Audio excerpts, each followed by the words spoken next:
Grumpy Old Geeks, a weekly talk show hosted by Brian Schulmeister and Jason DeFilippo, discussing the finer points of what went wrong on the internet and who's to blame.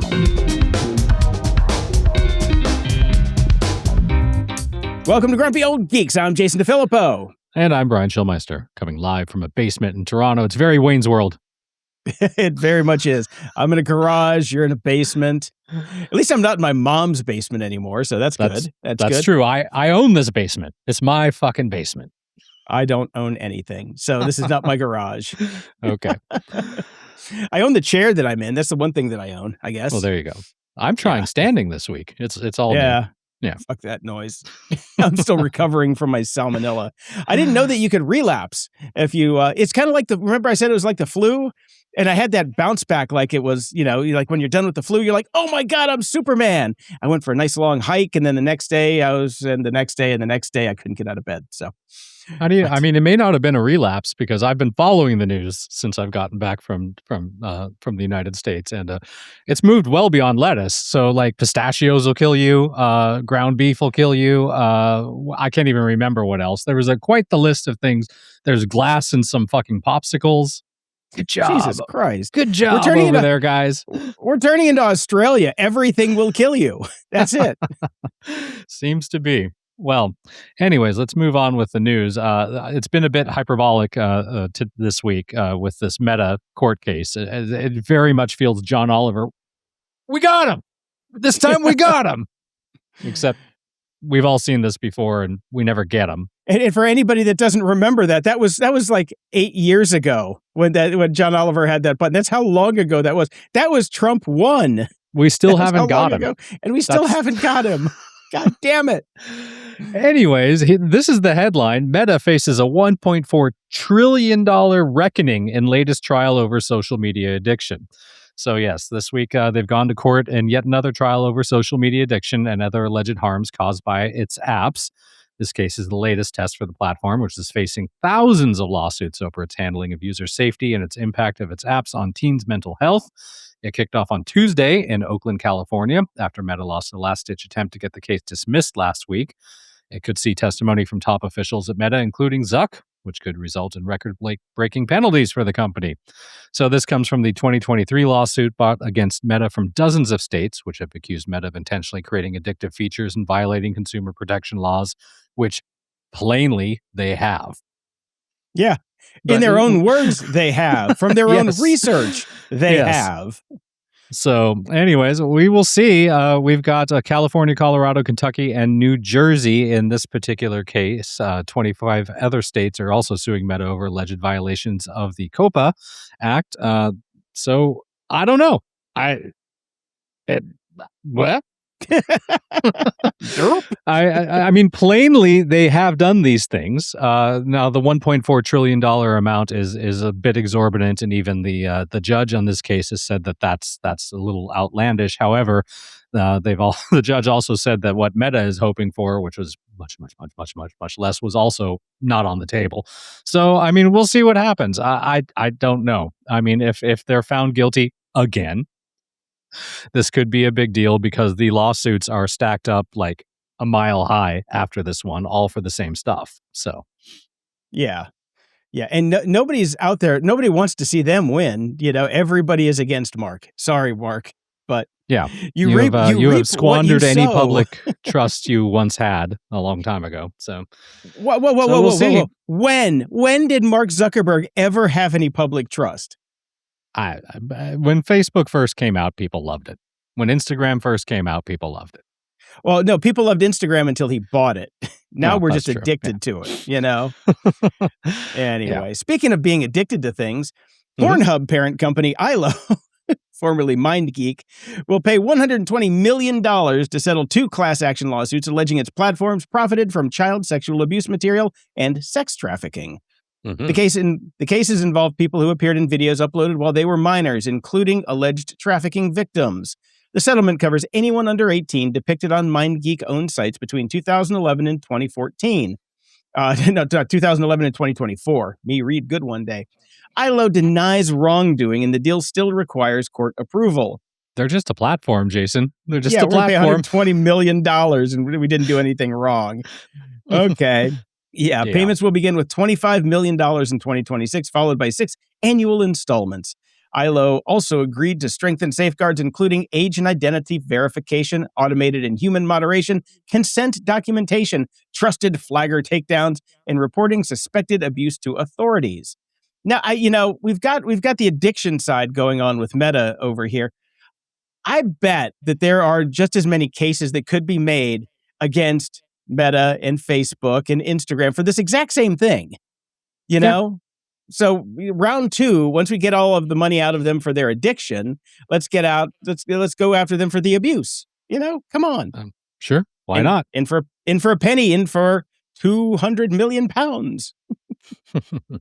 Well, we talked last week about OpenAI and how a bunch of people have been abandoning ship, particularly the last ethicist in the building. As part of a restructuring, OpenAI has reportedly disbanded its preparedness team that assesses the potential for catastrophic risks with its models, which is not exactly something you want to hear because we don't know what these models are doing. They admit they don't know. It's a black box. We should have some preparedness people looking at stuff before we release it into the wild. Just a thought. Just a thought. Okay. Yeah. But apparently they got rid of them, despite the fact that several of its models recently went rogue and hacked the AI tool repository Hugging Face, gyms, and various other places, all of which we've been discussing on the show. Senior staff within separate teams have now been assigned responsibility for different areas of preparedness like bio and cyber, according to the article. Kind of out of their playbook of what they want everybody else to do.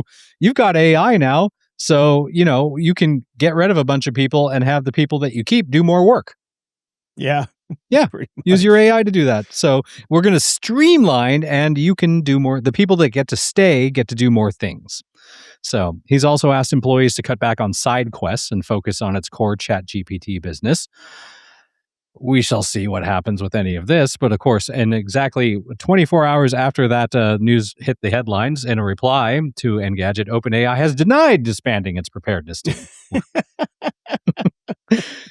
We have not disbanded the preparedness team. We have strong research leaders across cybersecurity, biological and chemical.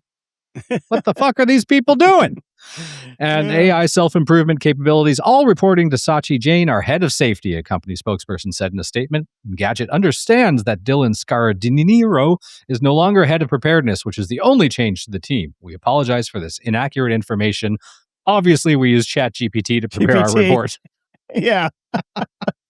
Yes, this press release may contain errors. Do your own research. Oh, these fuckers. Oh, God. I know. And here's the fucked up thing. I've been reading more about that Hugging Face hack and some other hacks. Hugging Face wanted to use ChatGPT to go figure out, send them the logs and figure out what was going on. But the guardrails wouldn't let them use the service that's hacking them to figure out if the service that's hacking them is hacking them. It's like, but now they're a trusted partner, so they get to play. Yeah. But trusted partner. God. Lots of trust. So much trust. OpenAI is launching ChatGPT for teens, a version of its chatbot designed specifically for users ages 13 to 17. I thought that's what Pornhub was for. That's exactly what a service designed specifically for users age 13 to 17. Oh, not to be on it. Just to be clear, just to view it, not to star in it. Yeah. It's 'cause that's see previous lawsuit. See previous lawsuit, exactly. Oh my God. The service adds stronger restrictions around self-harm, suicide, sexual content, and emotional dependency, and prevents ChatGPT from suggesting that it has feelings. Yeah.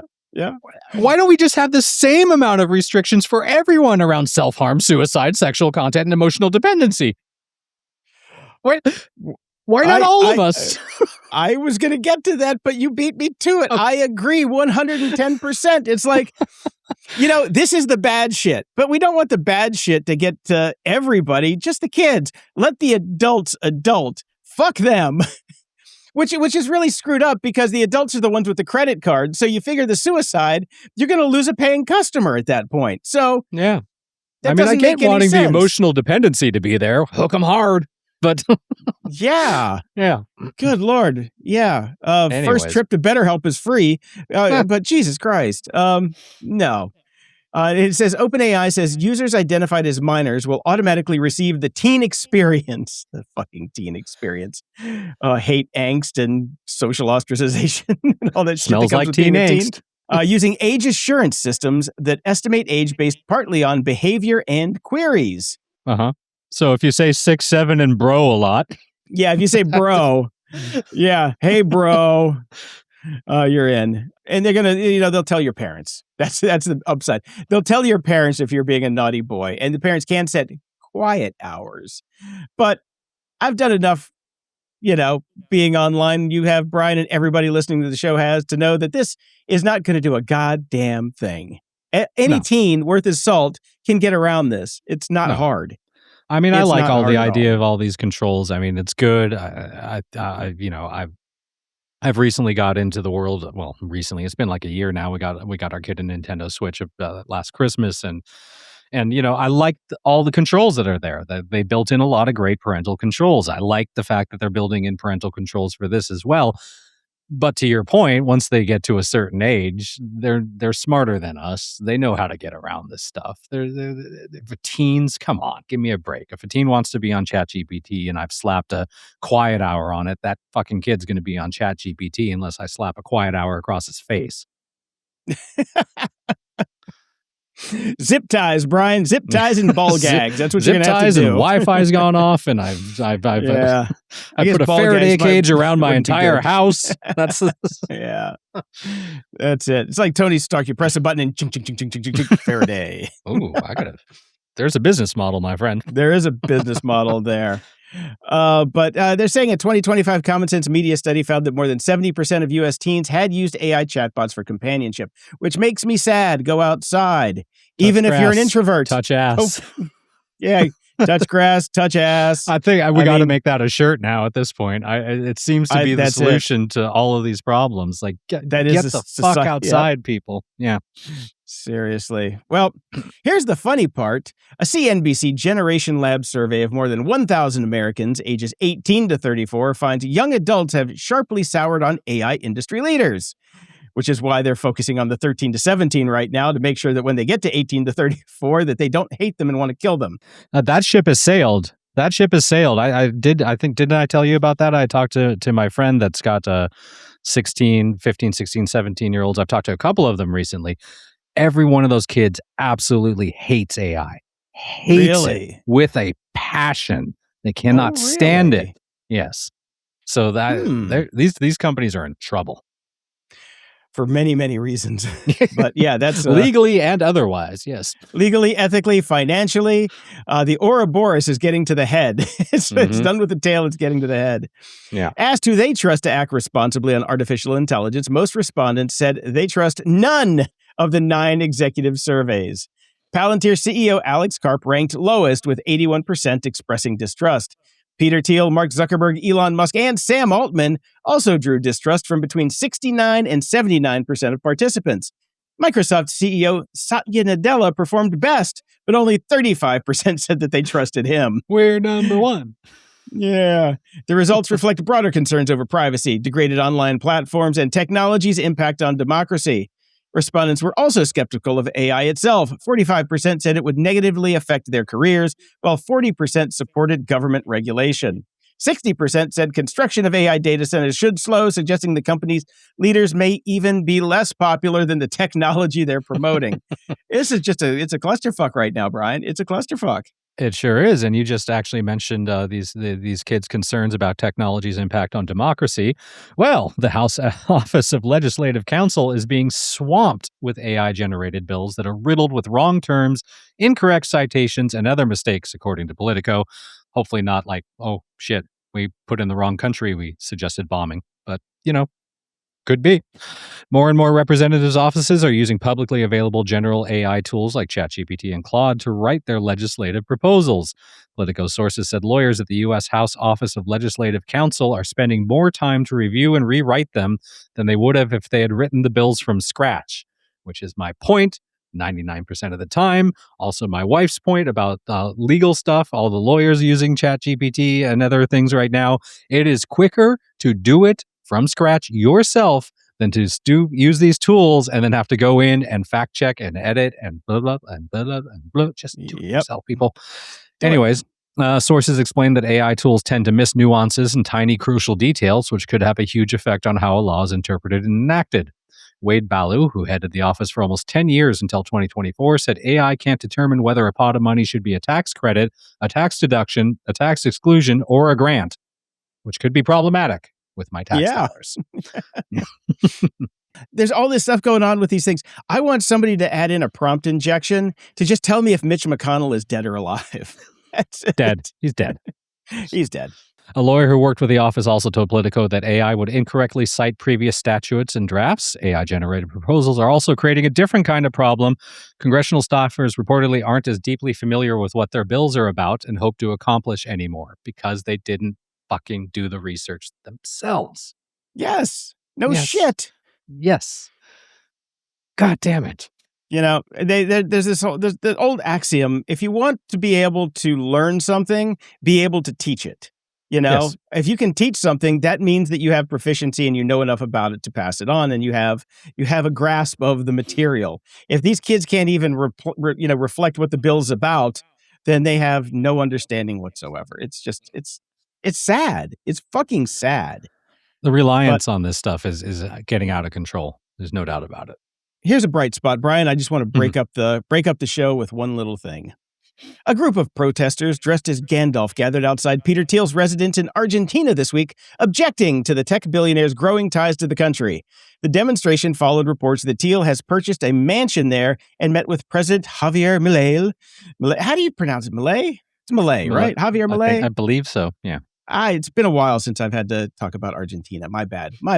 I should have asked ChatGPT and members of his government. Thiel, the co-founder of Palantir and an influential conservative political donor, has reportedly been considering Argentina as a potential long-term residence. Go, please, fuck off. And concerns about political and economic changes in the U.S. Which you fucking caused. Reuters also reported that he recently acquired a 1% stake in Argentine oil company Vaca Muerta. Milei has publicly praised his meetings with Thiel and discussed the durability of his political movement beyond his presidency. Meanwhile, Milei faces declining approval ratings and corruption concerns ahead of next year's election, which could influence whether Thiel continues expanding his presence in Argentina. He needs the corrupt government people to do his job. That's why he's asking you, dude. Look what he did here. He found the most corrupt motherfucker on the planet, put him in office, and now that this guy's going to be gone, he needs another fucking idiot to puppet. He needs an ass to shove his hand up and say, "We're good for your country. We're Palantir. Yay." Yay. But they dressed up as Gandalf. Come on. That's fucking awesome. I do like that. All right, let's move down the list. Who haven't we talked about yet? Elon. Tesla is being forced to recall about 20,000 Model 3 and Model Y vehicles because their low-beam headlights can exceed federal brightness limits and potentially create dangerous glare for other drivers. The affected cars are older models, roughly 2017 to 2023 Model 3s and 2020 to 2023 Model Ys. Tesla has, of course, known about the problem for years. The company filed a petition in 2024 arguing that the defect was inconsequential and shouldn't require a recall. The NHTSA disagreed. Good. Tesla says it knows of no crashes or injuries connected to the problem and has argued that there was no demonstrated safety consequences. Regulators disagreed, saying the excessive illumination itself creates an increased risk. And of course, you cannot fix this with a Tesla software update. This recall involves the physical headlight assemblies, and Tesla is working on a remedy. Now, if only Tesla had built all those stations, those little tiny individual stations that would be dotted all over the place that Elon promised us we were getting. So if you had an old car that couldn't really ever be full self-driving, you could go there and get your car upgraded because he's going to build all these little stations everywhere, which he has never done and he will never do. So you can't take your car there to get it fixed. Oh, bummer. Oh, well. And I love how they say there's no evidence that it's caused any problems. Well, the problem is the accident happens after the Tesla has moved on and the guy that's been blinded by the fucking Tesla has driven off the road and killed 17 children in a bus. But they're like, oh, not our problem. Yeah, we're unaware of anything. Yeah, our cameras only point forward. We only know about our cars when they blow up. Yeah. Actually, we don't even do that because we turn off the recording just before the accident happens. How convenient. Mm-hmm. Oh, this next story, Brian, is the one that pisses me off the most this week and is pissed off, I think, most of the internet. It's made the mainstream news, so probably everybody's heard about this at this point. 404 Media says Amazon is buying large quantities of printed books, scanning them for AI training data, and destroying the physical copies in the process. The outlet placed an AirTag inside a rare book from roughly 1,000 book order and tracked it to an Amazon facility in Las Vegas. Employees there say workers remove book bindings, scan barcodes and ISBNs, then digitize the contents. Amazon confirmed it purchases books through commercial channels to develop and improve its products and services, but declined to provide details about the operation. Does Amazon purchase its books through commercial channels like Amazon? No, of course not. Of course not. No. Oh, God. Printed books are particularly valuable for AI training because much of their content isn't available online, and older titles contain human-written text untouched by generative AI. Because that manual for WordPerfect 2.0 is prime fodder for the AI. I can't wait until my chat GPT starts talking to me in Old English because that's all it's been consuming. Oh, ye farthings. Yeah. Well, the operation resembles Anthropic's previously disclosed Project Panama, which also purchased, dismantled, and scanned physical books to build training data sets. And here's the funny thing. There is a machine that will scan all the books. It's a Google machine. I don't know if you've seen this thing. It uses like a vacuum thing with cameras on it and two scanners that basically suck the pages up, scan it, goes to the next page, does nothing to harm the book in any way, shape, or form. They could buy some of those. I think they've got the money. But no, they basically cut off the end, shove it in a fucking shitty Epson scanner probably, and run it through and then burn it. It pisses me off. It pisses me off. Then somebody posted a really good clip from that old movie Rollerball, the Paul Verhoeven movie, like from 1976, I believe, with, what's his name? James Caan, the original Rollerball, not that remake. I worked on the remake, actually. We built a Flash multiplayer Flash website for it. But it was talking about this guy tried to buy some books and he couldn't get the books because the books were no longer there. So he went to the AI center in Geneva to find out about it. And he's talking to the scientist there. And he's like, yeah, sometimes we have glitches. Like we just lost the 13th century. Like all of the 13th century is gone. Like they had the data got corrupted and we no longer have the 13th century. Well, that's whoops. Great. I just don't like people destroying books for this purpose. Especially when they're probably just buying them, willy-nilly, not even paying attention to what's no what. idea what it could be. Yeah, exactly. They don't even care. Well, this news made me smile this week. A Washington state judge said to Kalshi, "Your sports betting is obviously illegal." Okay. A Washington state judge has ruled that Kalshi's sports contracts amount to illegal gambling, rejecting the company's arguments that they're financial prediction markets rather than sports bettings. This ruling goes beyond sports. Judge John McHale ordered Kalshi to block Washington users from contracts involving sports, elections, politics, entertainment, culture, technology, science, and other mentions markets. The key issue is what the customer is actually doing. The judge essentially said, users put up money, outcomes depend partly on chance, winners get paid, and Kalshi collects a transaction fee. That is fucking gambling. Yeah, that's it. Which is what we've been saying forever. The judge also found that the company's marketing could make a reasonable customer think that this type of betting was legal in Washington when, outside limited exceptions such as tribal gaming, most gambling is prohibited. The company has until September 2nd to geofence the prohibited markets in Washington. If it doesn't comply, the court can impose $120,000 in penalties for every day Kalshi continues operating without the required restrictions. Good. It's about time somebody came out and said, yeah, you know that thing that's black? It's black. It's not purple. It's not red. It's black. It's the blackest black. None more black. None more black. Oh, this one tickled me. The Wall Street Journal reports that Cammie Clark, wife of Anthropic CEO Dario Amodei, corresponded with Jeffrey Epstein for at least 2 years while seeking investment for a woman-focused adult entertainment startup.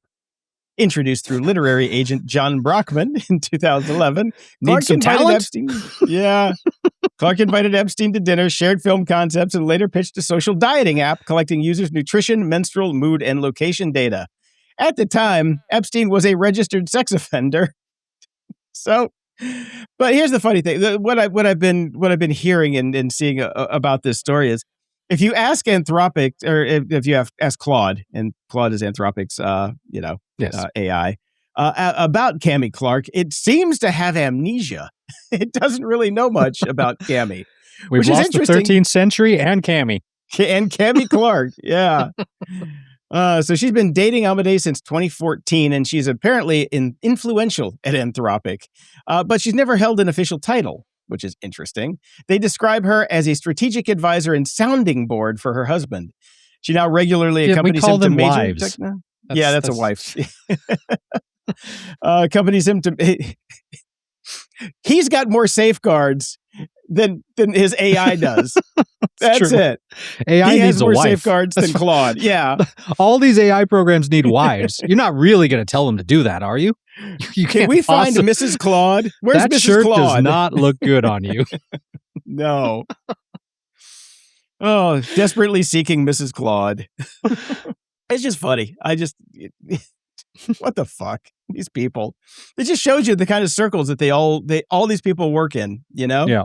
They're all so clueless. It's unbelievable. Yeah. It's funny. My friend said her kids are leaving the house now, and she's trying to figure out what she's going to do with the 3.0 version of her life. And I'm like, just go become an assassin. And she's like, oh, is that your side hustle? And I'm like, no, if it was, we'd have far fewer billionaires. But anyway, Comcast has launched Xfinity Shield, a new home security platform that can turn millions of compatible Xfinity routers into motion sensors. Its opt-in Wi-Fi motion feature detects changes in radio frequency signals between an Xfinity gateway and connected Wi-Fi devices, allowing it to sense movement without cameras or dedicated motion detectors. Brian, when we first started this show, we were about 2 to 3 years in. Mm-hmm. And what were we doing? We were talking about those fucking mad Israeli geniuses at Ben Gurion University who had just figured this out. Yep. And how to do this. And it was just like mind-bending. We're like, oh my God. It's like Batman. Like that fucking second Batman movie where he could tell what everything's happening in the city. This is the same goddamn thing. But they have finally they finally productized it. And Comcast, as far as I know, is the first company to broadly release this. So the fucking Israelis did it again. They always do. Damn it. They always do. They always do. So if you want to get it, this is not cool. Yeah. Well, it's not cool if you have pets. If you don't have pets, then you just want to protect your house and find out if somebody's walking through there. I think it's a pretty good security system, you know, just to tell if something's happening in your house. Comcast has taken that data. Who are they selling it to? But what is the data going to actually show? That there is movement in the house that is not standard, you know? I don't know. There could be something there, but I don't know. I don't know what that could. I'm sure that there will be. Oh, you go to the bathroom pretty often. Would you like to buy some Imodium today? I noticed you're shitting more than you normally do. Pretty much. Because then what they'll do is they'll buy the Roomba data that they have that actually has mapped your house. So they marry the Roomba data with the Wi-Fi data from the router, and then they can tell how many times you go snack at night or do whatever in your house. I'm sure that they will figure out a way to profile us. You're right. I'm sorry. My bad. Look, if there's one thing we should have learned over the many, many years of doing this show, Jason, any cool tech news that we hear about, any like, ooh, look at that, that's cool. We're going to find out in about 3 to 4 years how shitty it actually is and how we're getting screwed by it now. True. Yeah. Anyways, moving on. We like to talk about podcasting a bit here. We always talk about when we change our setup. As you may note, I'm in a new locale now. I've moved down to the basement so we can record at different times and all that sort of thing to make our lives a bit easier. So I have a new mobile, as it were, podcasting set up so I can get it the hell out of the basement when we're not recording. I still have the same mic, the boom arm, the keyboard, the mouse, and I'm using a laptop camera now instead of an external camera that I had upstairs. I picked up a few things from Jeff Bezos. I've got the Bontech mobile standing desk with a pneumatic lift, rolling laptop cart. Link is in the show notes. It's pretty cool. I got a Moilla 986 360 rotating laptop stand for desk with locking knobs. Black. Ooh, black. This was your suggestion, Jason. It is a very cool stand. The newer basic 7-inch desk ring light for video recording, 10-watt dimmable R06, which makes me look all nice and shiny. And I got a Tron desk clamp power bar surge protector with PD 20-watt USB 6 outlets, 10-foot cable, so I can just kind of wrap up the cable and move everything out of here and don't have cables all over the place because I got this cool little clamped-on power supply on my desk, which is great. And I'm going to get that for my upstairs office because I like it so much. Yeah, I looked at that. I actually could use one of those here. I use an uplift desk. It's a very large, heavy desk, and it's got a tray in the back that I shove all my cables and power bars and shit into. And I literally have I took a power strip and Velcroed it to the underside of my desk, so I could. This is a slightly snazzier version of that. Yeah, so it's on top. I could actually. It's easy. It makes it a lot easier to unplug and plug shit in because I have to get on my back and look up and get a flashlight and have shit hit me in the face when I unplug it. It's not ideal. So I like that. I'd never heard of this Tron company, but if you check out their page on Amazon, they've actually got a lot of like really cool, interesting, useful stuff that makes sense. Like why didn't I think of this before? Why didn't I get this kind of power supply before? It's pretty cool. So happy with them. Cool. I'll check it out. And the price seemed decent. It's a surge protector. So it's $35, I think.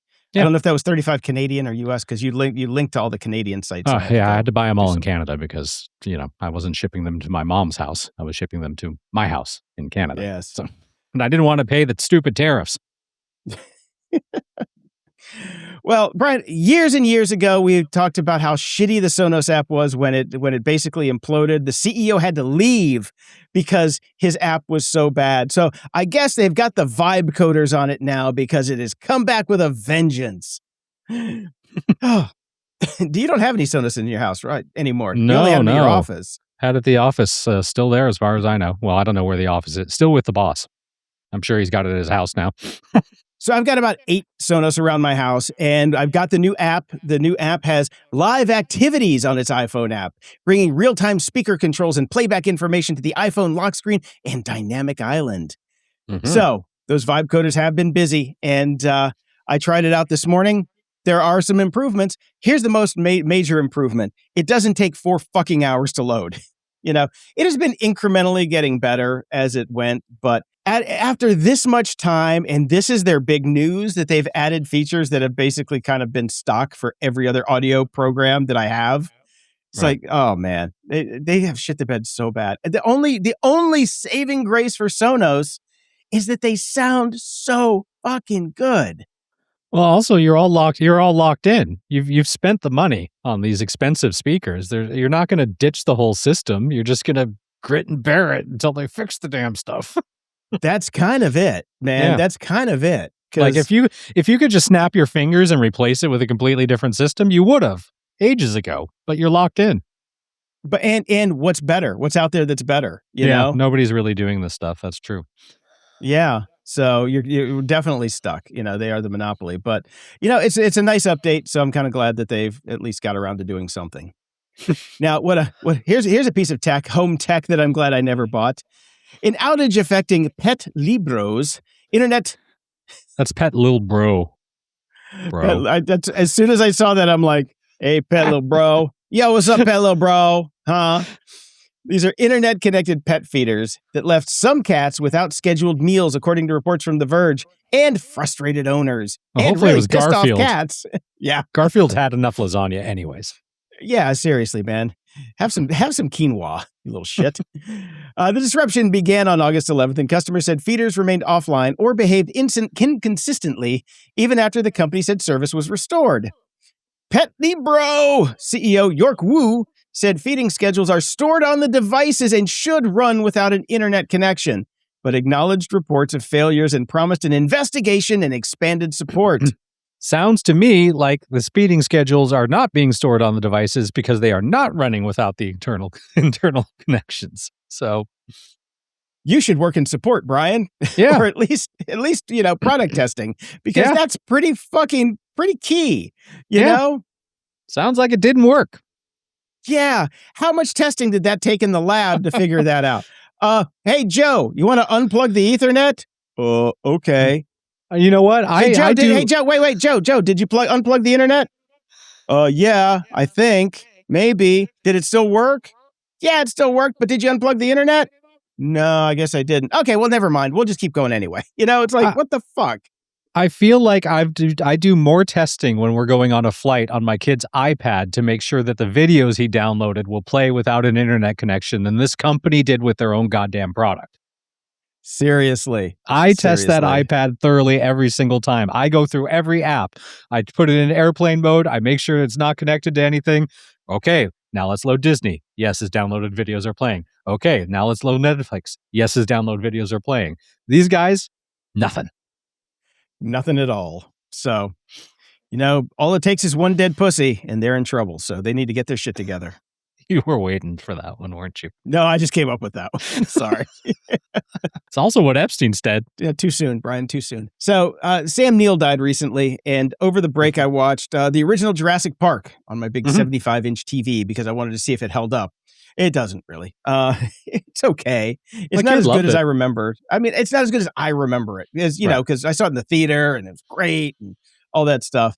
But here's the thing about it that made me tickled pink. One of my favorite movies is The Hunt for Red October, and Sam Neill plays a Russian officer in that movie who does not make it to the end of the movie. Sorry, spoiler alert. And he ends up saying this in the movie. I would like to have seen Montana. Well, Jurassic Park opens up with a big sign that says Badlands near Snakewater, Montana, and up pops Sam Neill. That is an Easter egg if I've ever seen one. I'm like, Sam Neill made it to Montana. Come on. I fucking cracked up when I saw that. All right. It was pretty good. It was pretty good. And over since we talked last, I watched all 4 Tom Holland Spider-Man movies. Okay. I don't know what came over me. I think the salmonella really got to my brain and said, because, the new Spider-Man movie made $2 billion. I'm like, okay, there must be something there, but it's a Marvel movie, which means I can't just pick up where I left off. Yes. The last Spider-Man movie I saw was Spider-Man 3, the, Sam Raimi, Tobey Maguire ones. Well, I started to pick them up. The first one, I really enjoyed. I thought it was a good Spider-Man movie. The second one, I'm like, okay, well, obviously, if I didn't see 3 other movies, I wouldn't know what the fuck's going on in this movie. And I didn't see 3. I saw 2 of the 3 movies that I needed. So I was just kind of playing catch up because they do a terrible job of previously on the Marvel Universe when you come into these movies. Because that would take 6 hours. It would. And that's why you're supposed to go spend 6 hours doing it. Yeah. For the new one that's coming out, whatever it's called, Avengers Doomsday or whatever, Marvel literally released a syllabus. Yeah, I know. A fucking syllabus. Like you should watch movies. all of these things in order for this movie to make any sense whatsoever. And it's like, if you watched all of them, it would be like a week and a half of actual viewing time. It's ridiculous. It's a movie. Ridiculous. Now, number 3, if you hadn't seen the Doctor Strange movie, you wouldn't know what the fuck's going on there. Why is Benedict Cumberbatch without his Cumberbitches in here? And it was at least entertaining because they brought in the other 2 Spider-Mans from the other 2 Spider-Man movie universes, which was pretty fun. Seeing Tobey Maguire again, fucking great. He's my favorite Spider-Man of all the, the 3. He's the only one I really remember. Yeah. Well, I didn't watch the Andrew Garfield ones because I'm like, ew. But Spider-Man 2 with Sam Raimi was great. And I was in Spider-Man 1. I was an extra in the wrestling scene. So I have a very, it goes deep for me, the original Spider-Mans. But I was in Strange Days at the Rave, and I could give a shit about that movie. Oh, man, that was a great movie, though. I love that movie. I was an extra in Intercourse with a Vampire. That's probably not the same. Thank God you were an extra. Yeah, I was just standing in line outside the club. Okay. Anyway, the number 3 was okay. It dragged a little. It was fine. And number 4 was just like, if it is, I went into number 4 and I'm like, there was no explanation almost at all of what happened in number 3 to go into number 4. And it's massive what happened at the end of 3 to 4. I mean, it's a huge thing. And then he comes into it and it's just picks right up. And I'm like, right. This is why I just can't do these Marvel movies because like 80% of them I don't give a shit about. And now I'm just so fucking marveled out. I'm just like, no. That's why it was so great to watch the original Tobey Maguire ones because there was almost no crossover. Stan Lee showed up. That was great. you know, but like Daredevil was in one of these. He showed up for like a scene. Matt Murdock was in it as Matt Murdock, not Daredevil. It was pretty funny. But anyway, I need a fucking another 10-year hiatus from Marvel after this. I don't know. And the thing is, the movies aren't great. If these were fantastic movies that you just like, you walk out of it going, my life is fucking changed after seeing this movie. I like walked out and I'm like, it's 2.5 hours I ain't getting back. But and yeah, it's just, I don't know, it just left a kind of sour taste in my mouth. And why is fucking Zendaya so propped up? She's not that great. Everything. I'm so sucked. But she's not that great. Yeah. I saw how much money she made on Dune and Dune 3. I'm just like, well, that was some wasted money. But anyway, moving on. Sean Young was a much better Chani. Yeah. I'm with you. I'm superheroed out. I haven't even seen Supergirl yet, and that is something I actually kind of want to see. I debated watching Lanterns because that came out, but then I had trouble getting into your HBO, and it's not my HBO. And I said, well, you know what? I don't want to watch a stupid superhero thing anyways, even if it's the other universe. And instead, I went and watched the first episode of Widow's Bay, and I thoroughly enjoyed it. It's so good. That was a lot of fun. It's so good. Yeah. Dude, it just keeps getting better. It's so much fun. Yeah, it's been renewed for season 2. So, I mean, that's why I decided to watch it. I heard it got renewed. Yeah. No, that's the big winner from Apple TV this summer. Like, what was it? Cape Fear. I don't think anybody watched Cape Fear. That was a dud. I don't think anybody's watching Lucky. Sugar was good, but I don't know if anybody watches it. So, you know. Well, but Silo's still going. Great. People are watching Silo, and the latest episode of Ted Lasso came out and thoroughly enjoyed it. I think that's going great. So I'm happy Ted Lasso is back. So yeah, Apple's got some stuff going on, but yeah, a lot of swings, a lot of misses, but the hits are good. Yeah. And speaking of one of the wins, the definite hits, Slow Horses is coming back September 16th. Just I watched half the trailer for that. I turned it off. I'm like, no, I love going into that show cold. It is so fucking good. It is, if you're not watching Slow Horses, you really got to watch it. It's so fucking good. I mean, all right. It is the best spy shit out there. I fucking love it. The other show that I've been watching that I thoroughly enjoy is Kitchen Undercover on the Food Network with Antonia Lafaso. She's awesome. It's like, it's a remake of an old show with, I think Robert Irvine used to do it. Oh, yeah. I remember that. Mm-hmm. Yeah. It's really well done. The downside is I never want to eat in a restaurant again. Ever. These places are so fucking filthy and disgusting. Yeah, they're not exactly proudly putting up the as featured on Kitchen Undercover signs like they do with diners, drive-ins, and dives at these places, are they? No. Well, afterwards, yeah, because they fix it. But in the second episode, I know more about how a kitchen runs because I took that certification class that technically everybody that works in the kitchen is supposed to have taken than everybody in that kitchen.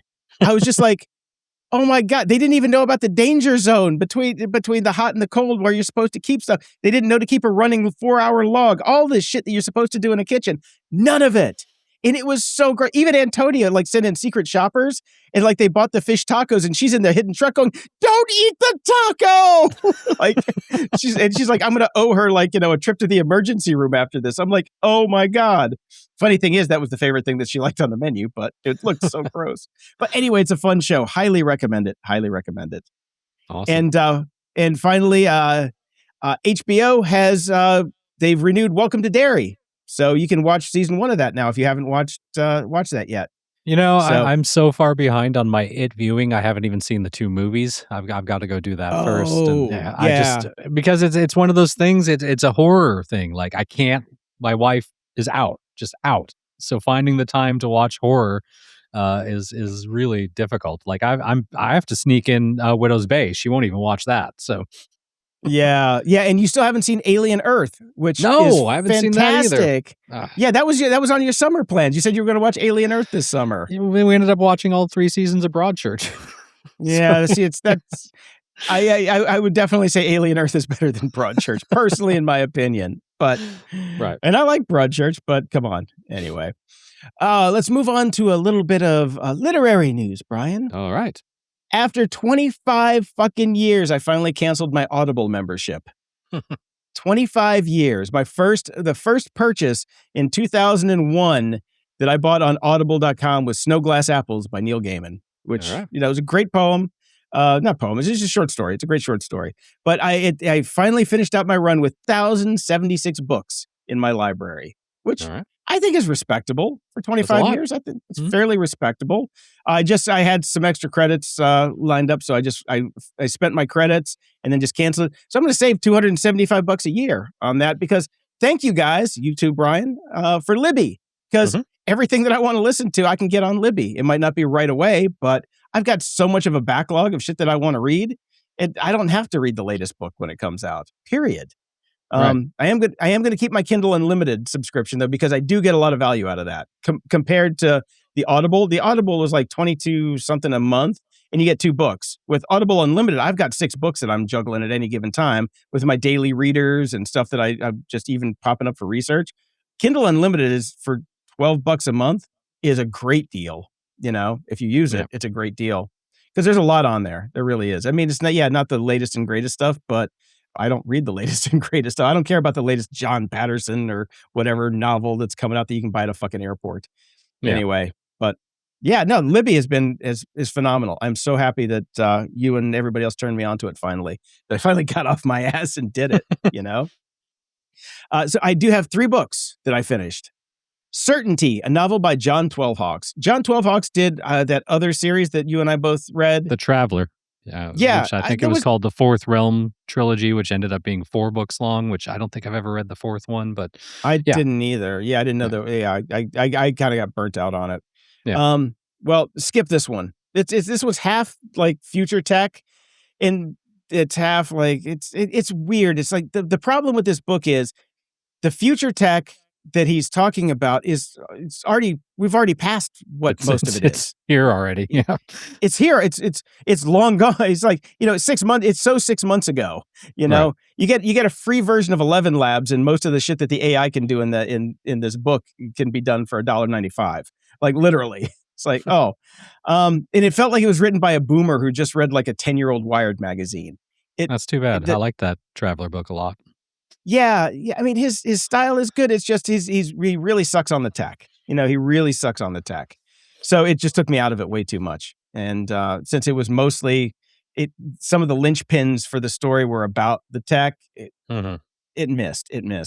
Okay. Then I got Lockstep by Carl Schroeder. This was a hat tip for the Cory Doctor. I heard him talk about this on one podcast. This was written back in 2014. Interesting premise. Bad science, very bad science. And I had a hard time getting to the finish line. I think I still have like an hour to go in the audiobook.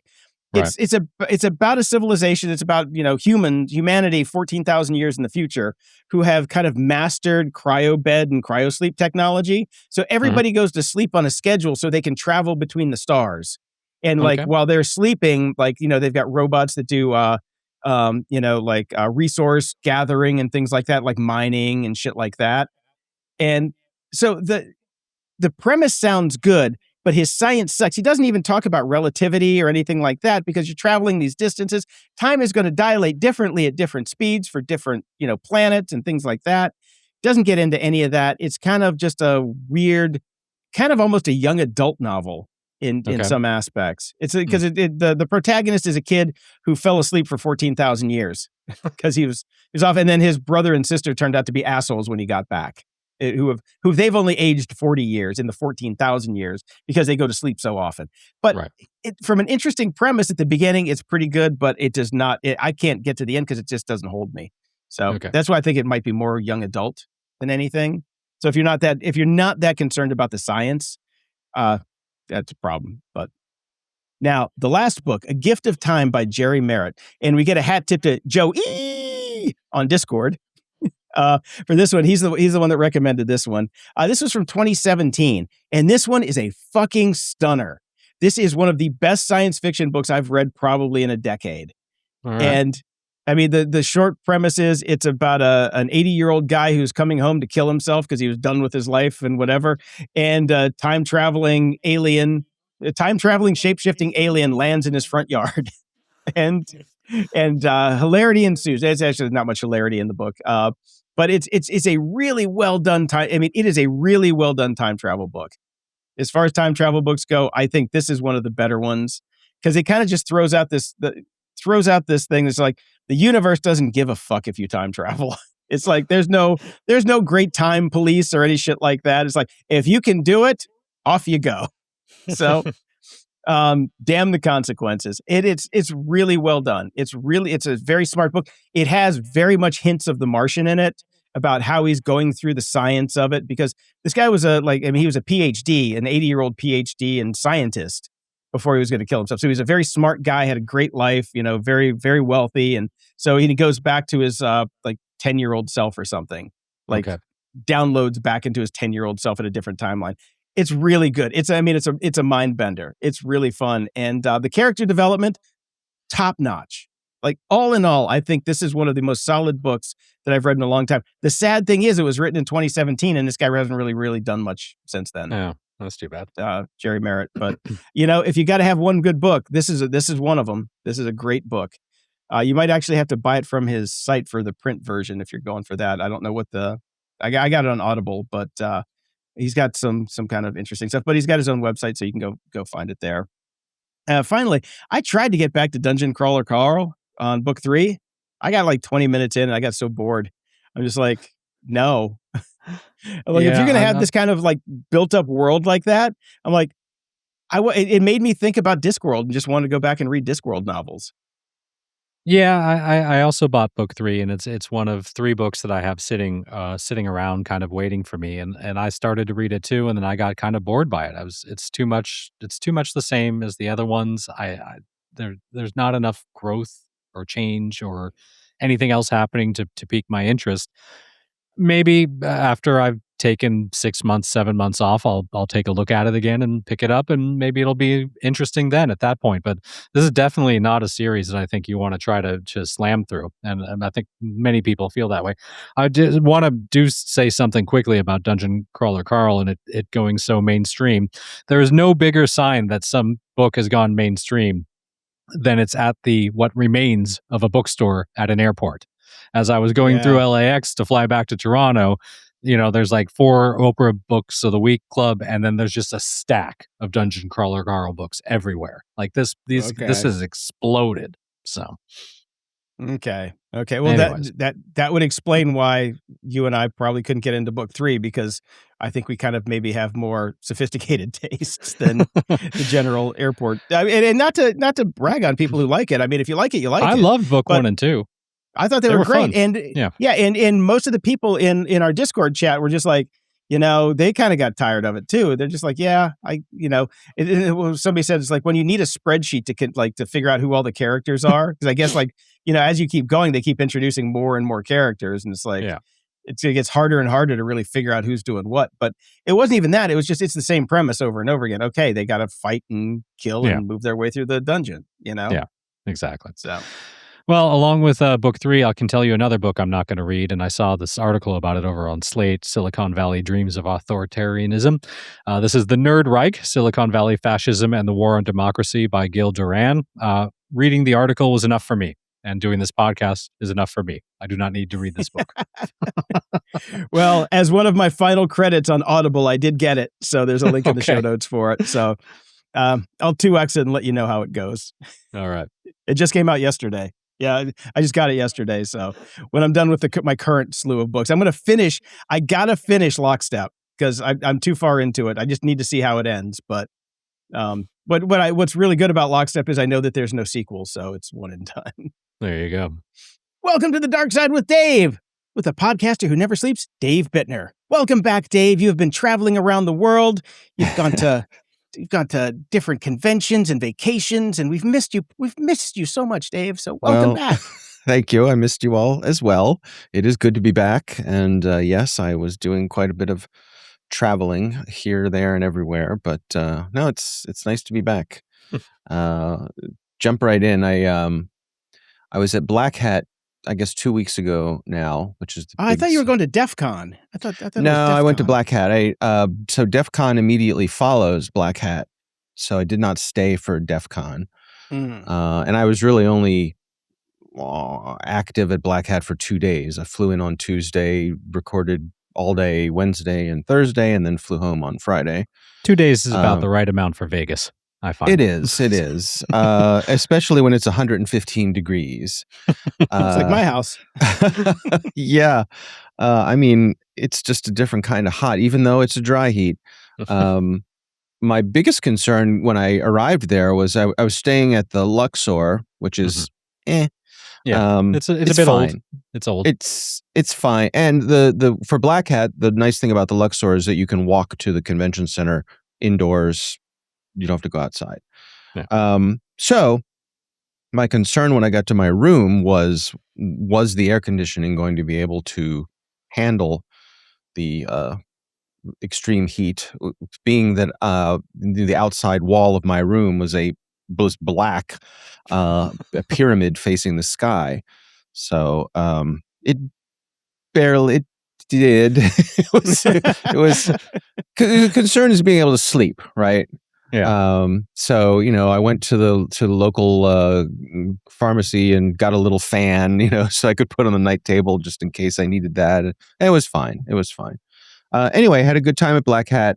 We had a little podcast studio that was set up for us, and just got a lot of interviews and saw a lot of people and walked the show floor a little bit.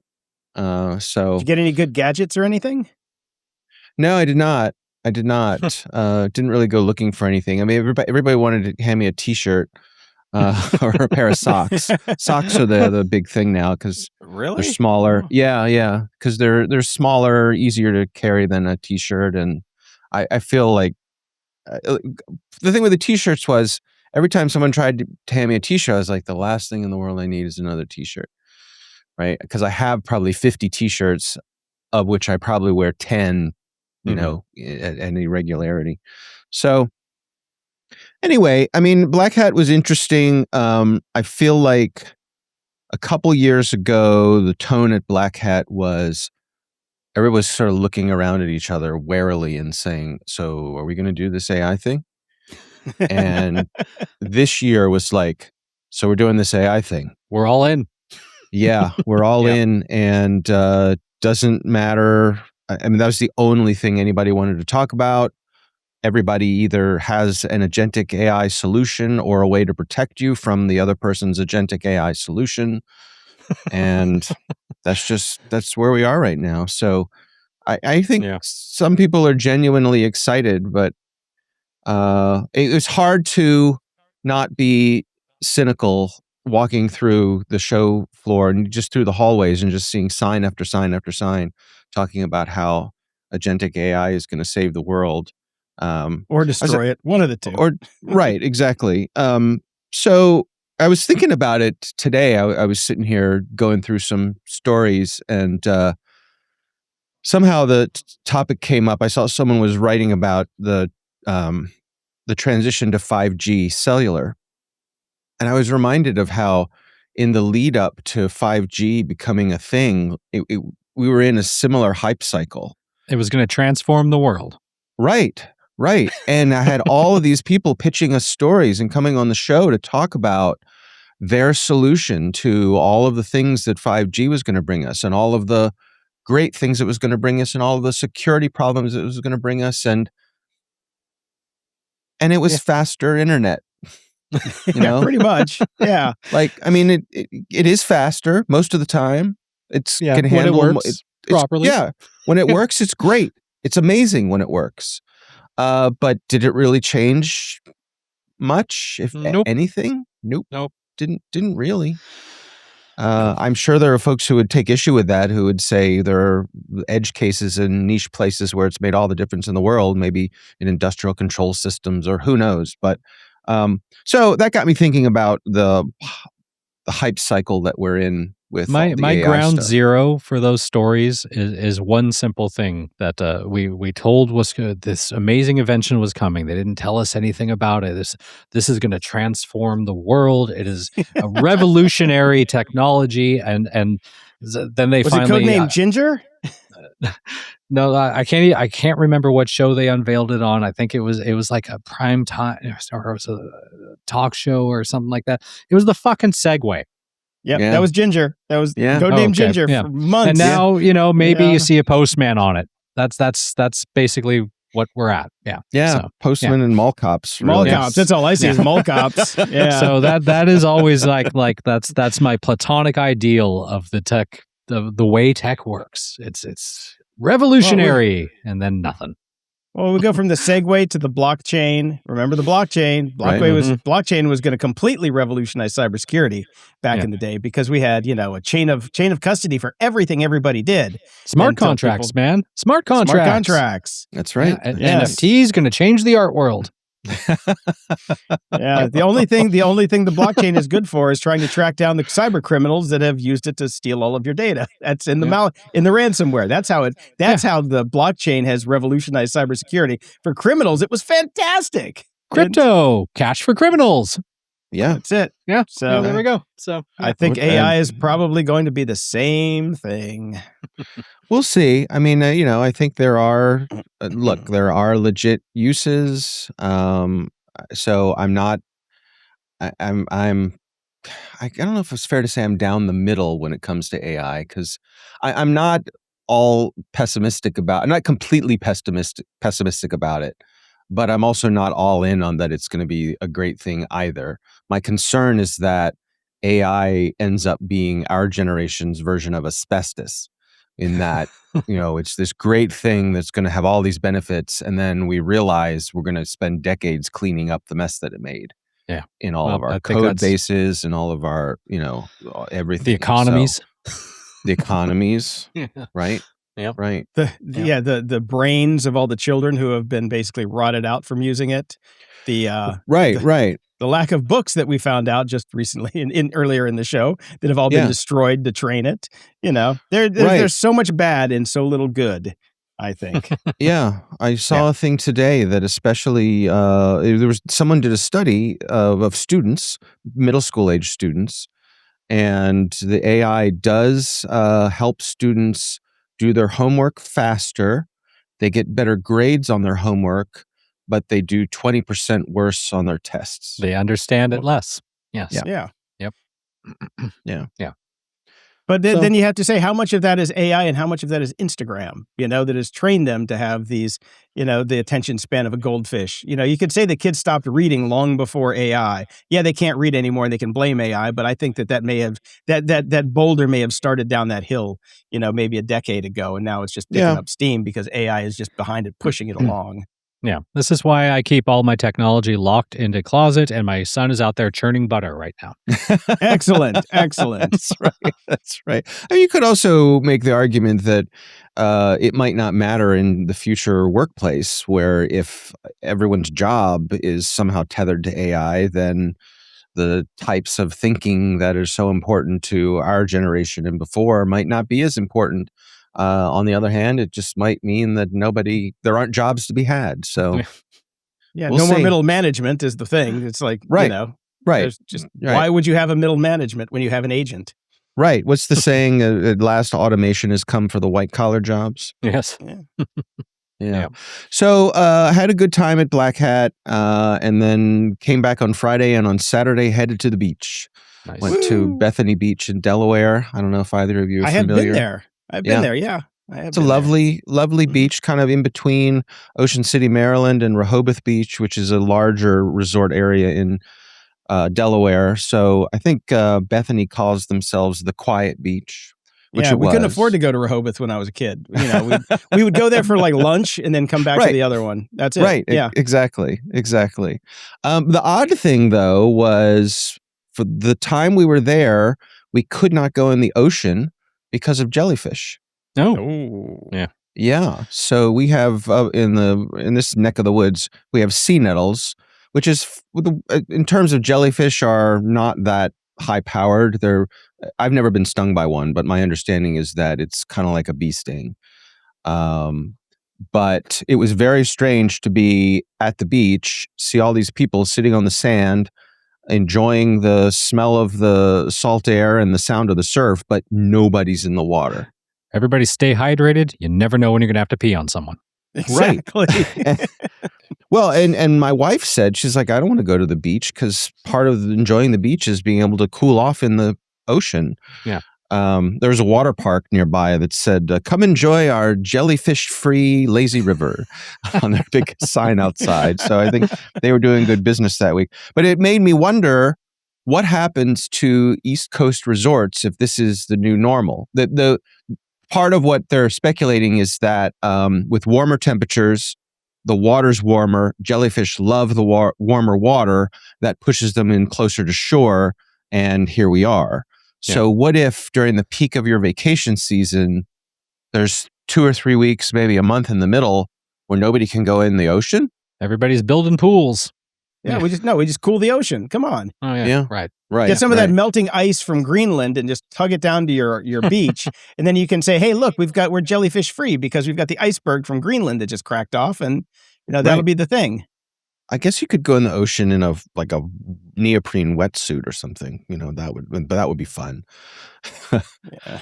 So anyway, but beyond that, we had a lovely week, just relaxing, and made for a quiet week, and it was just what I needed. It was nice to get away and be away from it all. Came back to an avalanche of emails, which I just sort of select all, mark as read, move on. That's it. Yeah, email bankruptcy. If it's important, they'll email me a second time, and some people have. Yeah, that autoresponder that you put on there that just says, "I will not read this. Just send it again when I get back," is the greatest thing ever. I will literally not see this email. So mark your calendar. Write me later. That's what I do. And by the way, in the meantime, go fix it yourself, which usually works. Right. Tell your agentic AI to circle back with me. Yes. So in the meantime, there's been a few updates while I've been away for a couple of weeks. Actually, right before I went to Black Hat, I mentioned to you guys I've been working on this keyboard project, this digital piano project, the Kurzweil SP3X, which is a stage piano. Just a quick recap. I bought this super cheap on Facebook Marketplace. It was non-functional. It's a professional digital piano, probably about 15 years old. I just figured this will be a fun project. Over the course of a couple weeks, I took it apart, and I was using ChatGPT as my mentor to help me fix it, and it was very helpful. And I'm happy to say that in the end, it is now working. Holy shit! I'm impressed. Amazing. Yes, it is. Seems to be 100%. What was the final fix?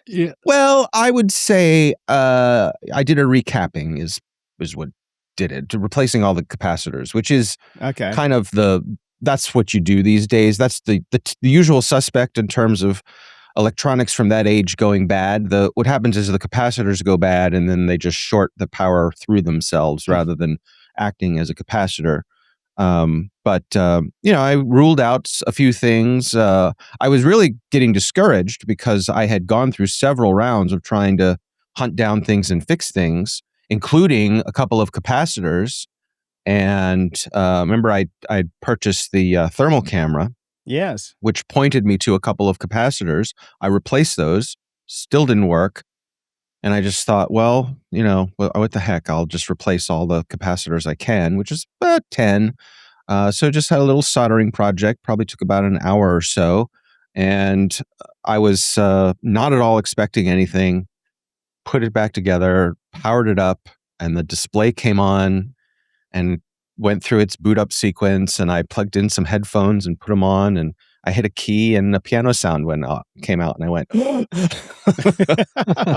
I kind of looked around and went, wow, I've done it.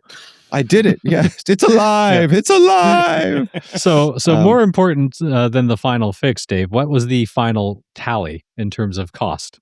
Excellent question. So I paid $100 for the broken piano. Mm-hmm. I paid $150 or so for the thermal camera. But that pays for itself in fun.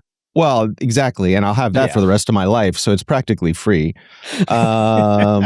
This is, every project is an opportunity to purchase a new tool. I probably bought about $50 worth of odds and ends, parts, and I bought a big kit full of capacitors with every possible value. So when I was pulling the old ones out, I could replace them with the same ones. I bought a few replacement knobs for the front just to kind of clean things up and make it look a little tidier than it was. So I'd say probably in about $300. It's not bad. It's not bad. No. I mean, it's probably worth that. Maybe between that and 500, depending. The thing with the digital pianos, ones like this that use sampling technology, is they're really reached a point where there weren't any bad ones anymore. They were all good. Like all the sampling technology, we got that. Like you hit the key and the recording of a piano comes out, and that's that. So it sounds really good. It's fun to play. The keyboard is quite nice. It has all kinds of capabilities. I'm still learning how to use it, but yeah, feeling very gratified, and again was impressed by ChatGPT's ability to assist me in the repair. It was way beyond what I thought it would be. So, if you were to sell it today, how much do you think you could get for it? I would probably top out around $500. So you would have made a profit. So that's good. I could. That is a successful project. Yes, I could make a profit. What I'm probably going to do is, I'm going to keep it. It's better than, so I have this keyboard here, which is the Yamaha, more of a consumer digital piano. So I'm going to swap it out with this one because the one I fixed is better than this one. And then I'll find a new home for this one, find a student or somebody who, needs for free. I'll just put it on, for free cycle or whatever, and give it to somebody. So, yep. So that's Very next. Nice. Yeah. Very nice. So other updates. I was sitting here minding my own business again the week before I went away for Black Hat. Yeah. And my phone pops up with an alert, and it was the thing I'd signed up for to alert me when Home Depot R2D2s were back in stock. Now, all right. Nobody knew if Home Depot was going to be selling R2D2 or not again this year. There was no news on that. It could have just been gone. Nobody knew.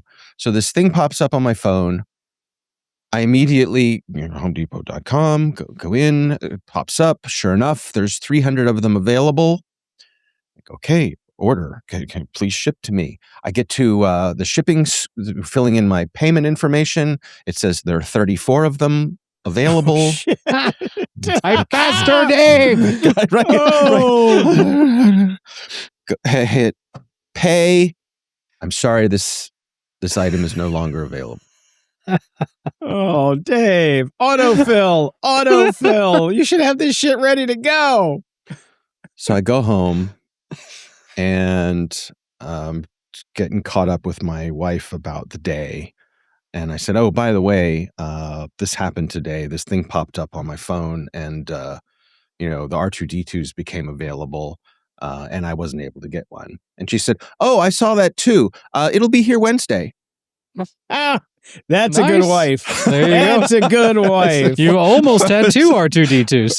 Well, that would not have been a bad thing, because then I could have had one for the office. I could have had one at home. One would for have the been car, fine. one for the bathroom. Yeah, exactly. I mean, can you really have too many astromech droids? I think not. No, I think not. So R2D2 arrived, and he's wonderful. He really is. I think it was Adam Savage said that an R2 unit is a happiness machine when you put one in your house, and it is true. Every time, right now, he's in my my living room next to the grand piano, and so I walk. I still have. I'm not used to him being there, so it's a surprise every time I see him, and that makes me happy. Right. Right. I come down the stairs and I turn and I see the living room, and there's R2D2, and I go, and it makes me smile, and I go, oh, it's R2D2. So R2D2 is my next project, because there are many, many Etsy kits out there to update your R2D2 to make him more realistic and make the lights better, and you can make him completely remote controlled and all the things. So, all right, that's what I'll be doing next. But will you be imbuing him with intelligence via ChatGPT? No, I hadn't thought about that. Oh my God, that's the first thing I thought of. I'm like, come on, man. You got to translate it to the beeps and boops. That's the thing, course. right? Yeah. That's how do you? Yeah, I mean, if it was C3PO, that would be a lot easier. But I don't know. I'm just gonna, one step at a time. But it was nice that right as my keyboard project wrapped up, R2D2 came into my life, and now I have something else to work on. You light up my days. Yeah. Well, speaking of R2D2, I of course went to Disneyland and took the kid when we were in Orange County in Los Angeles area. I will only of note talk about Star Wars Land because they have changed since I was last there.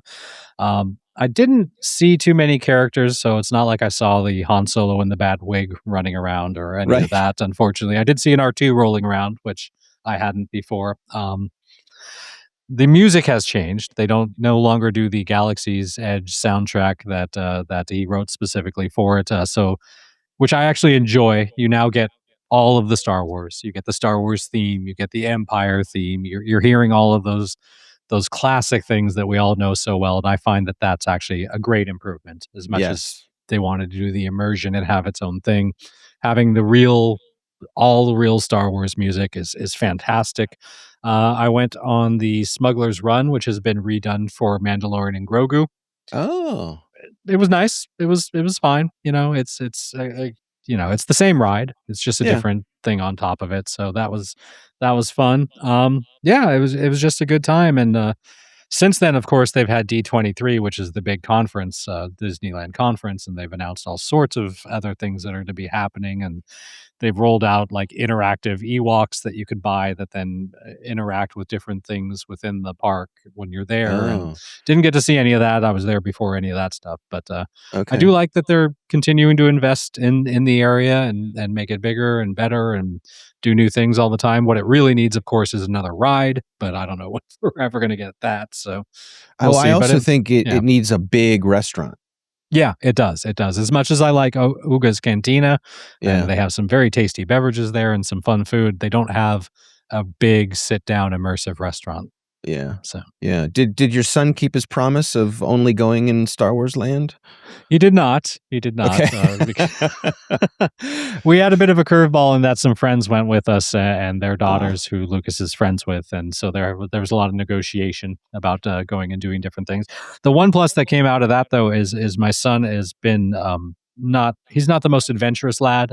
He's been very wary of roller coasters. In fact, the only coaster he's been on so far up until that point was when we went to Disneyland Paris. He went on Space Mountain purely because they had the Hyperspace Mountain Star Wars overlay, and so he enjoyed that a great deal. But he's still doesn't really want to do roller coasters. But he was shamed by the two girls that we were with. Girls are always involved the first time a guy goes on a roller coaster. They'll do exactly. that. He was shamed into going onto Big Thunder Mountain, which is personally my favorite Disney roller coaster. It's the best. I love it. Yeah, it's really good. So I went with him, and I have to say one of my favorite moments as a parent so far was being on that ride with my son and seeing him like light up and start to really enjoy it. And just watching his face the whole ride, it was wonderful moment, and that is great. He had a blast. So it was a lot of fun. In fact, he wanted, for whatever reason, the line was really short that day. So as soon as we got off, we got right back in line and went a second time. So it was. Oh, nice. Yeah. Has he been on the Incredicoaster across the street there? No, and he's basically said that is a bridge too far. That is a roller coaster he will not go on to until he has a son of his own, and he has to. That's what he told me. or until they're hotter girls who. Yes, I said, or until puberty hits, kid. Right, trust me. Yeah. Because that is a top roller coaster for me. Just it's a lot of fun, and they have a great soundtrack on that. Yeah, it is a lot of fun. I've only been on it a handful of times, but it's fantastic. But yeah, Big Thunder has got the nostalgia and the fun for me, so that's always top one. Yeah. Yeah. Oh, that's great. That's great. Well, before we part ways here, one other thing I wanted to touch on. My wife and I have been making our way through the old TV show Northern Exposure. You guys remember that one? I do, yeah. It's really good.